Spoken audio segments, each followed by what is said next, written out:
Hello, my name is Michael Palij, and it is my absolute pleasure to share with you the story behind the world's first unfiltered, extra dry Vermouth di Torino.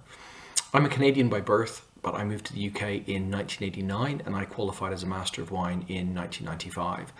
And my first trip to Italy was in 1991, so it's been almost 30 years since I've been specialising in Italian wines. And of all the regions in Italy, Piemonte is really my favourite. I've been to Piemonte hundreds of times, and I've been, obviously the first trip was to Barolo and then Barbaresco, but since then I explored all the backwaters of Piemonte, Gemme and Gattinara, Erbaluce, Fresa di Chieri, Grignolino from Monferrato, and so on. We were the first importers of Timorasso in the world, and I love Piemonte. And of course, one of the areas that I visit often is Nizza, and no visit to Nizza is complete without a visit to Scarpa. So my first visit to Scarpa was in the late 90s. I was very fortunate to know Mario Pesce and have met the winemakers ever since Mario passed away. And the wines are fantastic. And if Scarpa is known for anything, it's known for creating these ultra-traditional Piemontese classics.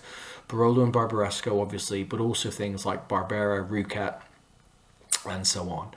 And one of the things that they make is Vermouth. So I'd been going to the estate many times and really loved their wines. And then they said, well, you should try the Vermouth.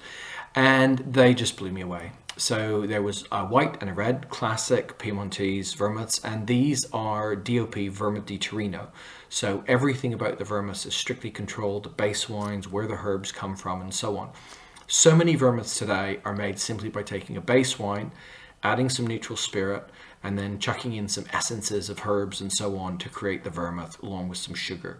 And Scarpa's method is completely different. So Scarpa gets all of the fresh ingredients, grinds them up in that sort of ancient coffee grinder thing, puts them in a big stainless steel tank with a slatted floor in it, and all the botanical flavorings sit on that, and then the water and alcohol solution is just pumped over constantly 24 hours a day for anything up to a month to very gently and naturally at ambient temperature extract all of the flavors and aromas from the herbs.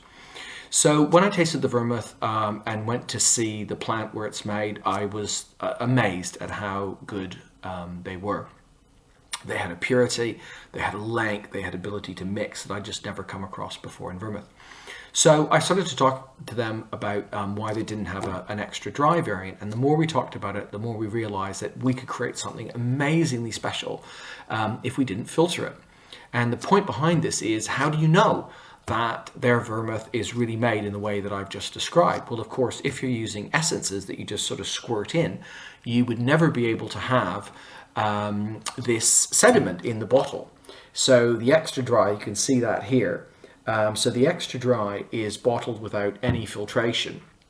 And this allows us to use a high percentage of gentian, which creates this lovely bitterness, and to keep the residual sugar really low. So it's below 30 grams per litre. And the base wine for this Vermouth is 100% Cortese, so Piemontese base wine from Cortese. For the white and the red, Scarpa uses Moscato, but we couldn't use Moscato here because there was too much sugar in it and we wanted it drier. So this is a very dry Vermouth, and it is the world's only unfiltered extra dry Vermouth di Torino. Now on the nose, that is just fantastic. So very powerful, pronounced nose, gentian, orange, grapefruit, mint, rhubarb, grapefruit pith.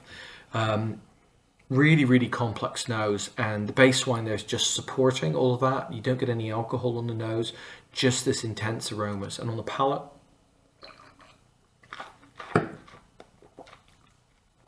that's sensational.